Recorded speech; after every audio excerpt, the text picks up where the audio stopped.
부안군이 설치한 보행교가 공급자 중심의 행정이라는 지적이 나왔습니다. 주민들을 위한 시설물을 만들 때 이용자의 입장에서 설계해야 한다는 목소리가 높습니다.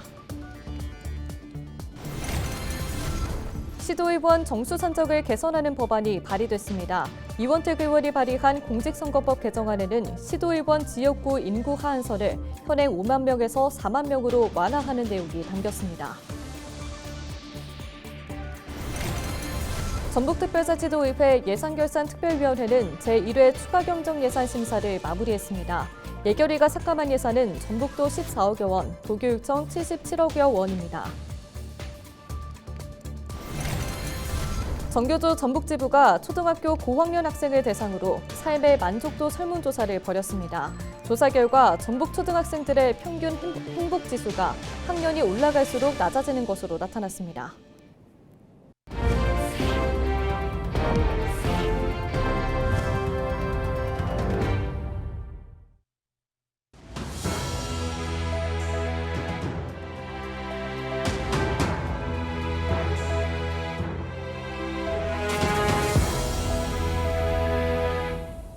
시청자 여러분 안녕하십니까? 헬로티비 뉴스입니다.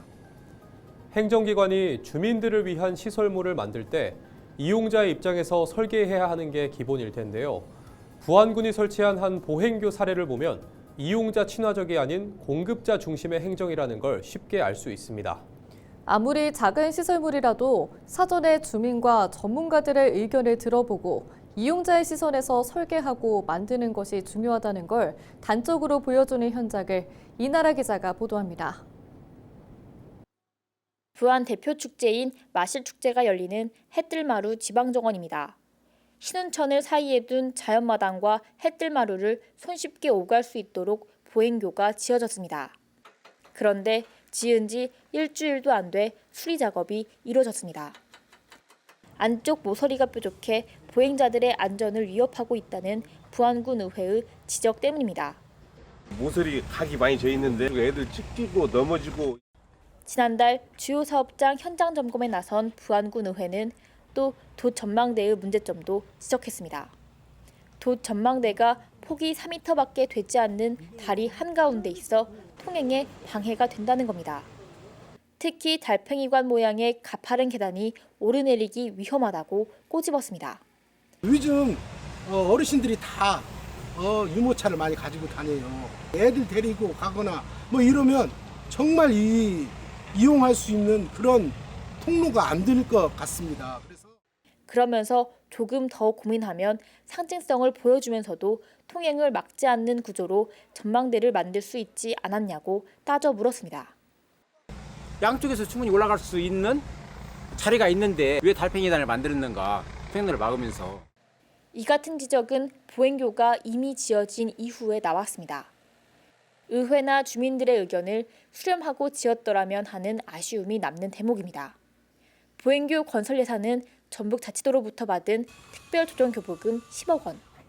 그런 것을 갖다가 같이 의회하고도 상의하고 지역 주민들하고 같이 상의하면 더 좋은 생각이 나고 10억이라는 돈이라고 생각하면 국민들 누구 하나 거기에 대해 긍정적으로 판단하는 국민들이 어디가 있겠어요. 부안군은 인파가 몰릴 때 발생할 수 있는 문제를 파악하고 개선 방안을 찾아보겠다고 해명했습니다. 의회의 지적 사항을 반영해 전망대를 없애거나 설계를 바꿔 재시공하려면 추가 예산을 투입할 수밖에 없습니다.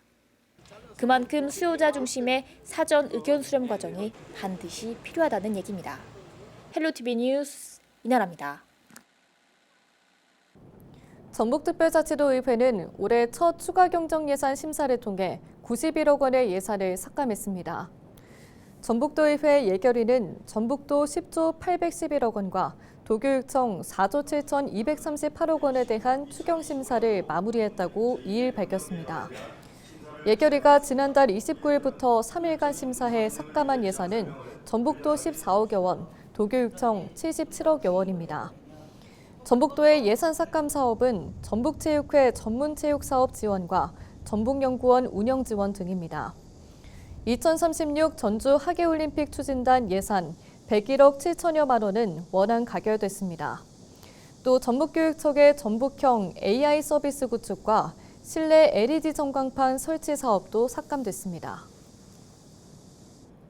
전북특별자치도가 지역사랑 상품권 발행 지원 등 정부 추경으로 514억 원을 확보했습니다. 세부적으로는 상품권 지원에 400억여 원이 반영되고 급경사지와 노후 하수관로 정비 사업 등의 예산이 증액됐습니다. 이에 따라 전북도는 소상공인 매출 회복과 주민 생활환경 개선에 도움이 될 것으로 기대하고 있습니다. 경찰이 뇌물수수 의혹을 받고 있는 서거석 전북자치도 교육감을 소환 조사했습니다. 전북경찰청은 지난 1일 서거석 교육감을 불러 조사를 진행했지만 구체적인 내용에 대해 언급하긴 어렵다고 이일 밝혔습니다.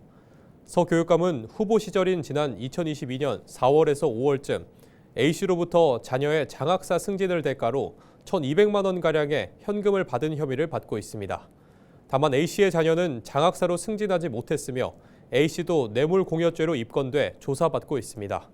서 교육감은 당시 그 누구로부터 뇌물을 받은 사실이 없다며 내년 교육감 선거를 앞둔 악의적인 흑색 선전이라고 반박했습니다. 전북 초등학생들의 평균 행복지수가 고학년이 될수록 낮아지는 것으로 나타났습니다. 전교조 전북지부가 어린이날을 맞아 도내 초등학생 4학년에서 6학년 1,700여 명을 대상으로 삶의 만족도 등에 대해 온라인으로 조사한 결과를 2일 발표했습니다. 조사 결과에 따르면 학년이 올라갈수록 평균 행복지수는 점차 낮아지는 경향이 뚜렷했고 6학년에서 5점 미만의 낮은 점수를 준 학생 비율이 12.7%로 가장 높았습니다.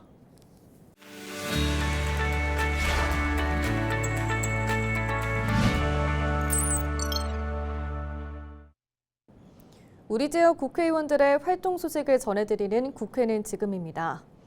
지역 인구가 계속 줄어드는 가운데 시도의원 정수 산정을 개선하는 법안이 발의됐습니다. 전북은 전남과 강원에 비해 시군구 개수가 적어 비례대표를 포함한 지방의회 시도의원 의석수가 각각 21석과 9석 적은데요. 이원택 의원은 지방의회는 민원을 중앙에 전달하기 위한 교두보 역할을 한다며 인구가 많을수록 정수 확보에 유리한 구조적 문제를 해결할 공직선거법 개정안을 대표 발의했습니다. 개정안에는 광역의원 정수 조정 범위를 최대 20%까지 적용하고 시도의원 지역구 인구 하한선을 현행 5만 명에서 4만 명으로 완화하는 내용이 담겨 있습니다. FTA와 같은 시장 개방 이후 어려움을 겪는 한우 농가를 지원하기 위해 윤준병 의원이 대표 발의한 한우법이 국회 농해수위 법안 소위에서 통과됐습니다. 한우법은 형평성 문제로 지난 제21대 윤석열 정권에서 거부권이 행사돼 부결됐지만 제22대 국회에서는 국민의힘에서도 한우법 의결에 동참했습니다. 윤준병 의원은 한우의 특수성에 대한 사항들을 일반적인 축산법에 규정하는 것이 적절하지 않다고 지적해왔습니다. 박희승 의원이 남원에 국립공공의대 대학을 설립하기 위한 공공의대법 통과를 강력히 촉구했습니다. 지난 4월 박 의원은 지방의회와 국회복지회, 전북 국회의원들과 각각 기자회견을 열고 공공의대 설립 공론화에 총력전을 펼쳤습니다. 박 의원은 의대 정원 증원 이유는 의사들이 가지 않은 분야와 지역에서 근무하는 의사를 확보하기 위해서라며 지역의료는 국민이 누려야 할 마땅한 권리라고 전했습니다. 지금까지 국회는 지금이었습니다. 산불 피해 지역으로 여행을 가면 혜택을 주는 관광 활성화 캠페인이 이어지고 있습니다. 자원봉사와 관광, 기부와 소비가 하나로 연결되는 건데요. 이번 연휴 기간에는 빠른 복구와 일상 회복을 기원하는 마음으로 산불 피해 지역을 찾아 떠나보는 것은 어떨까요? 이하영 기자가 보도합니다. 유네스코 세계문화유산인 안동 하회마을. 지난 3월 말 의성에서 발생한 산불이 안동까지 확산하며 마을 코앞까지 화마가 닥쳤습니다. 다행히 피해는 없었지만 산불로 방문객이 크게 줄었습니다. 안동시는 위축된 관광산업을 활성화하기 위해 희망여행 기획전을 열고 숙박과 맛집 등 분야별 최대 40% 할인 혜택을 제공합니다.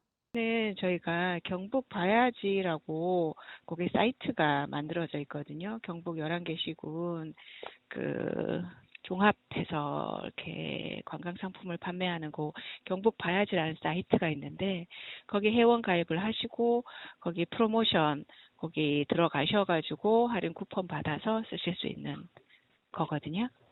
청송군은 기존 단체 관광객 중심의 여행사 인센티브 제도 외에 개별 관광객에게도 다양한 혜택을 제공합니다.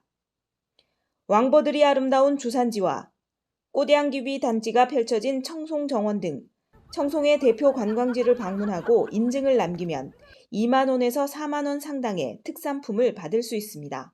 간 외에 주소를 두고 있는 분들이 2인에서 5인 정도 이제 팀을 만들어서 오시면 그 팀이 7만 원 이상을 여기 청송에서 소비하시고 청송 관광지 2군데 이상을 SNS에 올려서 홍보를 해주시면 저희들이 그 농업기술센터에서 지금 만들어서 판매하고 있는 저희들 특산물로 된 꾸러미 선물 세트가 있습니다. 그래서 그 밖에 자원봉사도 하고 관광지도 탐방하는 공익형 여행 프로그램 볼런 투어와 전담 여행사를 통해 참가 인원당 기부금 10,000원을 자동 적립하는 산불 기부 여행 등도 운영됩니다.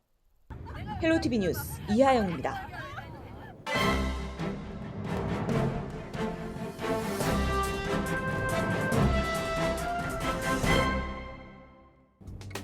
전북 도민일보 기사입니다. 올해 1분기 전북법인 상장사 10곳 중 7곳의 시가총액이 하락하는 등 부진을 면치 못한 것으로 나타났다고 합니다. 수소 2차 전지 업종 등의 부진과 미국 정부의 관세 조치 영향이 복합적으로 맞물렸기 때문으로 분석된다는데요. 신문이 기업 분석 전문 한국 CXO 연구소가 제공한 자료를 분석한 결과 올해 1분기 도내 법인 소재 상장사 35곳 가운데 26곳의 시총이 감소한 것으로 파악됐다고 합니다. 이 같은 하락세 속에 도내 전체 법인 상장사의 시총은 지난 3월 말 기준 10조 7,131억 원으로 1월 초보다 815억 원 감소했다는데요. 이는 2,761곳의 국내 전체 상장사 시총이 같은 기간 3% 정도 오른 것과 비교하면 상반된 결과라고 합니다. 국내 전체 주식시장 흐름과 반대 방향으로 흘러갈 만큼 도내 상장사들이 올해 초 주식시장에서 맥을 못 쳤다는 얘기라는데요. 상황이 이렇다 보니 시총 1조 클럽에 가입한 곳도 3곳에서 2곳으로 감소했다고 신문은 전했습니다. 지금까지 신문 브리핑이었습니다.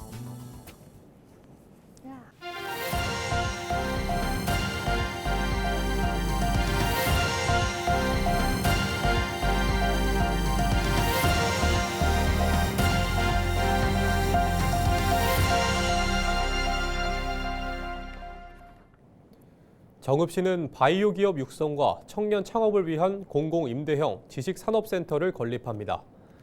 정읍시는 중소벤처기업부가 주관한 신규 공공임대형 지식산업센터 건립 공모에 선정돼 국비 160억 원을 확보했다고 밝혔습니다. 지식산업센터는 동일 건축물 안에 여러 기업이 입주해 고부가가치 활동을 하는 아파트형 집합 건축물로 추진됩니다. 시는 60실 이내의 기업 입주 공간과 공용 지원 시설 등을 갖춘 센터를 오는 2029년까지 신정동에 건립할 방침입니다. 이번 공공임대형 지식산업센터의 신규 건립 사업 선정은 향후 첨단 과학산업단지 확장을 통해 농생명 바이오 산업과 청년 기업과 도약의 산실로 정읍시 경제의 실질적인 성장을 이끌어 나갈 것입니다. 김용영 남원 원예농업종합장이 농협중앙회 특별공적상을 수상했습니다. 김용형 합장은 지난해 남원 원예농협이 경영과 금융 전 부분에서 최고 평가를 받은 공로를 인정받았습니다. 남원 원예농협은 농협중앙회가 주관한 상호금융대상 평가에서도 전국 1위를 기록하며 우수상을 수상했습니다. 또 예금과 대출, 리스크 관리 등 30여 개 부문에서 높은 점수를 받은 것으로 알려졌습니다. 종합적 평가 1위, 최우수상이죠. 그다음에 상호금융대상 1위를 차지하면서 제가 받은 상인 것 같습니다. 상은 제가 받았지만 조합원들이 땀을 내주시고 또 조합에 참여해 주신 덕분에 받은 상이기 때문에 조합원을 위해서 더욱 열심히 하라는 상으로 알고 더 뉴스를 마칩니다. 고맙습니다.